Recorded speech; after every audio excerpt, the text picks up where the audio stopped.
महायुती सरकारच्या कलंकित आणि भ्रष्टाचारी मंत्र्याची हकालपट्टी झाली पाहिजे आणि यासाठी महाराष्ट्रात आज शिवसेना उद्धव ठाकरे गटाच्या वतीने जन आंदोलन करण्यात आलं आहे।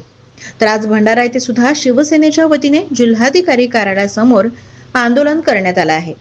भ्रष्टाचारी सरकारमध्ये भ्रष्ट मंत्र्यांवर कारवाई करावी अशी मागणी देखील यावेळी करण्यात आली आहे। आजच्या आंदोलन सन्माननीय उद्धव साहेब ठाकरे यांच्या नेतृत्वामध्ये पूर्ण महाराष्ट्रामध्ये हा पूर्ण जिल्हाधिकारी कार्यालयासमोर आम्ही घेतो।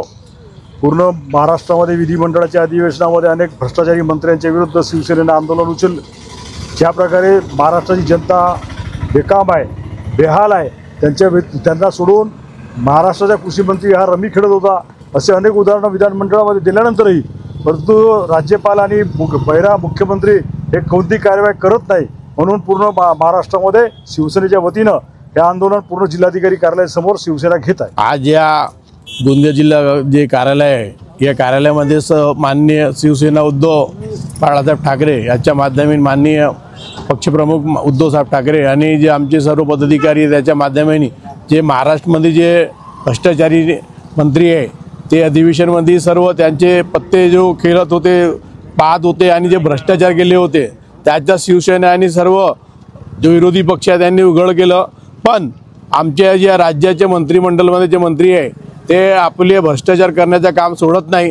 की आमच्या बडी राजा असो, युवा वर्ग असो, महिला असो, त्यांच्यावर अत्याचार करणारे मंत्री आझाद मंडळमध्ये आहे। मंत्रिमंडळामध्ये आमच्या इतकं म्हणणं आहे की या महापुरुषाच्या धर्तीवर या विधानसभावर विधान परिषदवर जे भ्रष्टाचारी करणारे जे मंत्रिमंडळामध्ये आहे शिवसेना त्याचा निषेध करत आहे।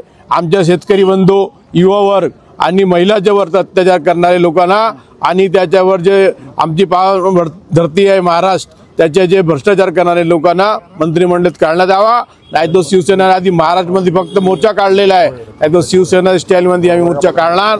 हा भ्रष्टाचार चालणार नाही, आम्ही भ्रष्टाचार करू नाही। आमचे वंदिनी बाळासाहेब म्हणलं होतं, अत्याचार करने वाले से अत्याचार सहन करने वाला सबसे बड़ा दोषी होता है। हा दोषी आम्ही होऊ नाही आणि महाराष्ट्र पावन धर्तीवर महापुरुषाच्या धर्तीवर कोणाला भ्रष्टाचार करू देणार नाही आणि जे भ्रष्टाचार करणारे मंत्री राहणार त्याला सोडणार नाही। जय भवानी।